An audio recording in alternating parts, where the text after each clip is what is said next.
Good morning. Welcome back to the Horse Farms. Literally just as the fog rises. It's just rising as we speak. Can you see it getting brighter? Anyway, no video yesterday. To go and get a haircut. Big job at. I know. I was doing a few of my own jobs, so as you can see, we had a shitload of rain yesterday, and they should have got 3 days out of that paddock, but they got 2. But anyway, not to worry. It'll be there for the next round. They'll probably have a graze down nearly tight enough. So we'll give them a move now. Loads of grass up here. Grass is going to absolutely explode out of the ground this week. We've up temperatures up in the high teens. Got all the nitrogen finished yesterday, all the fertiliser, about 20 units of urea. Yeah, it's going to be, hopefully this week is going to set us up for a really good, profitable grass growing season. So I better get these boys shifted now. Wicked trouble with fences last few days, wire. Another block is on last night, spending fertiliser, and did nearly every second the place pulled down. Not here. Look at those beautiful stakes. The our house fencing contracting myself and Fang are going doing. We scrapped the shed idea. Whatever other idea we are. I'm definitely not going to do fencing anyway. Oh no. I don't mind fencing actually. Come on, shut up and move, I must go spraying. Beautiful cover of 1500 in that field now. Just what you'd like to be letting cattle into. Right, graze outs there aren't 100%. There's probably a cover of 400 left on it, which is the max. There is at least the maximum cover we like to leave. Our pre-grazing, our post-grazing covers is about 250. I prefer like 150, but you need good weather for that, especially with bulls. So yeah, if you're grazing to this height now, every round you'd end up with an awful mess come the end of the year, but we're not. It's only once off, hopefully. Don't get any more rain now. Been saying that now a while and it just keeps coming. But the week looks good. So let's go home now, back to the yard. Let's check all the cattle on the way back on the way to the yard. Come on, you clowns. And I might leave them behind actually for the, yeah, there's one there now I leave behind. You, here, I leave the 2 of them, they can be keeping each other company. These 2 boys, they're a bit stiff. You get that after wet nights now with bulls, they'd be fighting and at each other, so they always seem to find a way, fella. So I'll just leave them behind there now for today. And you see, you can't, if I was to put them into a different field now, I wouldn't be able to put them back in with the other group, because you can't mix bulls. They fight and fight and fight and fight. So if you take them out, just leave them out. But by doing this, you can just leave them there for a day. It's not really the same. Well, if you're fast enough to beat me, you're fast enough to go into the other fella.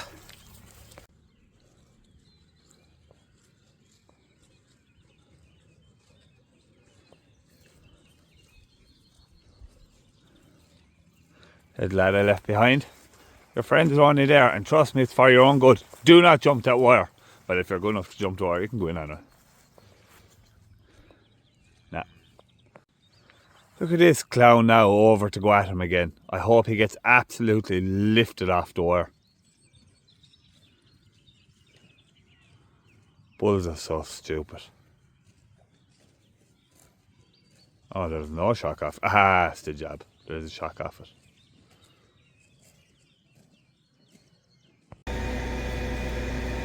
Morning, Zucks. Feeding calves now this morning. These lads are weaned, boys and girls. Their poop, spot on. So they're on maize silage mixed with the ration, and they are Perfect. Happy out, not pot bellied, nice condition. Just the way you'd like them, to tell you the truth. All these lads' trucks are full up, and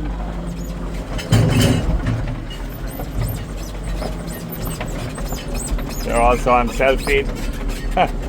I dip out the ration there. I didn't think they'd be able to reach, but they can, and no bother to them.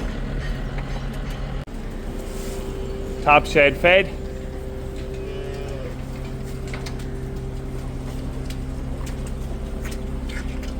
Truck there, the big long truck is full of ration. That'll be empty now come this evening. They're all flying it. There's only 3 in the shed weaned, I think. Oh no. Go down along here. Yeah, 3, plan over 3. So, but I think there's going to be like another about 25 now this week. So we'll have about 130 off milk this week, and they'll all go to grass hopefully in 2 weeks' time. So a good bit of coughing going on. I don't know, maybe it's a little bit of dust off the ration, or is it just like this shed is wicked airy, you know, this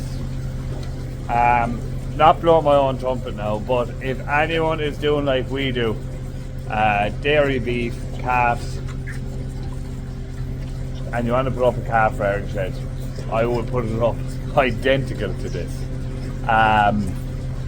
Bar just don't have this wash area a little bit better. Other than that, the dimensions, everything the exact same. It's 6 bays wide by 40 foot deep, and with the few barriers in the front end, we put cattle, we finished cattle in here as well. So it's a multi-purpose all year round shed, and it is ideal, the ideal size for a calf feeder. Bang on. And the way the gate works in the middle, the way you can pen them up and do everything, it's just the nicest shed to work calves in. We dehorned all these calves this week. We did that pen Monday and that pen yesterday, and literally myself and Fong, we didn't have to pull and haul at one calf, just set up the gates in a way that they'll sort of walk away into the crate, and it's a great job. Look, you have to cut down and arch it. So and this shed really is ideal for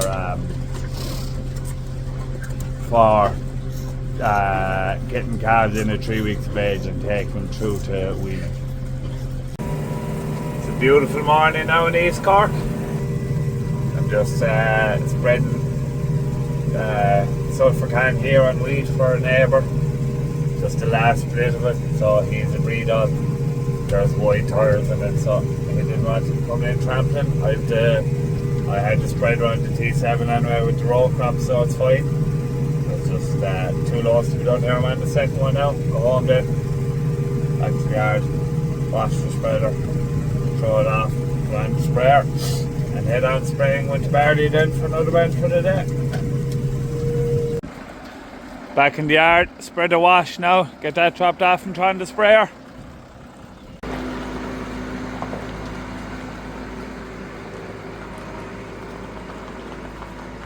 Get her filled up now and head on spraying.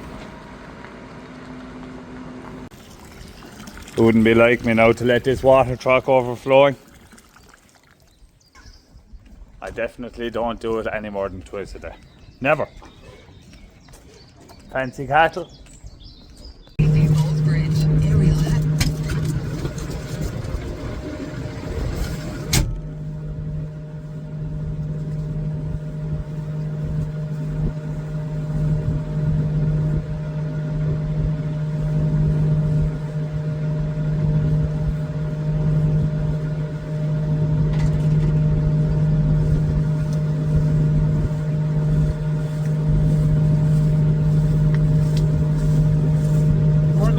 Old school.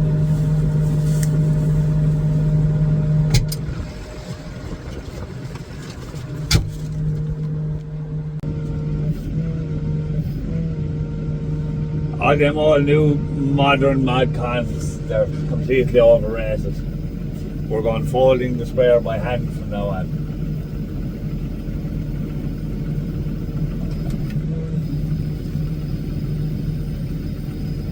Which obviously isn't true. I broke a bloody pin on the boom for folding it. It's one of the pins that holds on the rams for folding it, so I was in the second last field. I was able to fold it by hand and open it by hand and then fold it again. So I'm heading back to the yard now, so I'll have to try and weld that now this evening or tomorrow.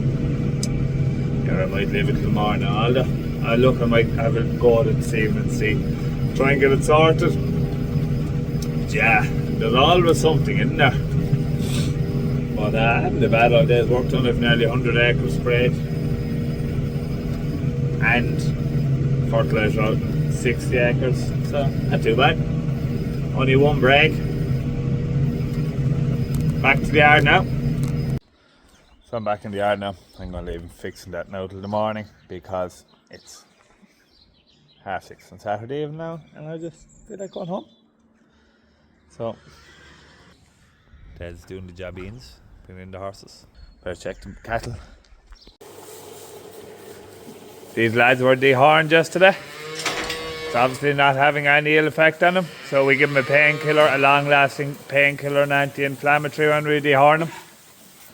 And definitely the calves that are on the automatic feeder, the dehorning isn't as hard on them because you don't know yourself when you're feeding calves around the round feeder or whatever, their heads are stuck in together and they're banging off them and things. So you don't seem to, now there's one fella there, he's shaking his head a little bit, but it doesn't seem to affect them as much, or they don't go after milk. Now to be fair, none of the ones we did this year went after milk, but we use Metacam, give them 2 ml of Metacam. So when we were doing these the other day, we gave them 2 ml of Metacam and 2 ml of Multimin. So some of them had got Multimin and more hadn't, so we just did the whole lot. It's not that they're in small animals, so what's that fecker roaring about? Feeder full. It actually, well, it doesn't need to be quite that full for the night, but there'll be probably that much in it now in the morning. So I suppose it all depends what time I get here in the morning too. But all these calves are going away the finest now, thank God.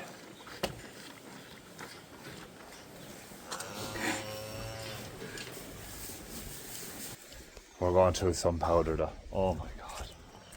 It's nearly scary to tell you the truth. I think that's our 8th pallet of powder. I think. 7 or 8. I counted the first couple of pallets and after that then I just stopped counting. That stuff is very, very expensive. But I know, if you don't put it in, you won't get it out. These lads are weaned now as well. They're weaned about a week.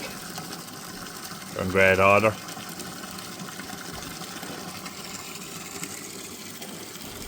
And you lads, boys and girls,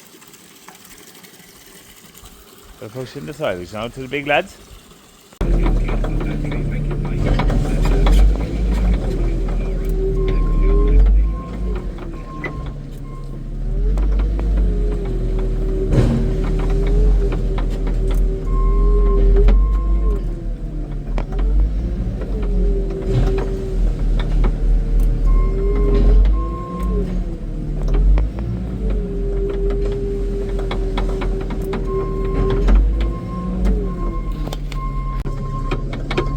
Well, that's it for today. I hope you enjoyed the video. I think it will be a bit of a short one. Doing the whole pile to film really when you're spraying, actually you break something. So, but yeah, I hope you enjoyed it. If you did, please like and subscribe. Every Tuesdays, Thursdays, and sometimes we do the Sunday video. No, I'm joking. That's Tom Pemberton, also a very good YouTuber. Go check him out. Probably have. You probably all saw Tom Pemberton long before you saw me. But I don't know. That's it now, I'd say. Hope you enjoyed the video. As I said already, if you did, please like and subscribe. Any questions? Or right, I'm looking for a bit of advice here now, right? I should have showed it to you, but the pin on the sprayer that broke is welded in. It's not a pin, it's part of the boom, we'll say. and so it broke flush at the top, and there's no room for a sleeve over it, so I can weld it, but I don't think it'll be very strong. Any suggestions of what I should do, put them in the comments below.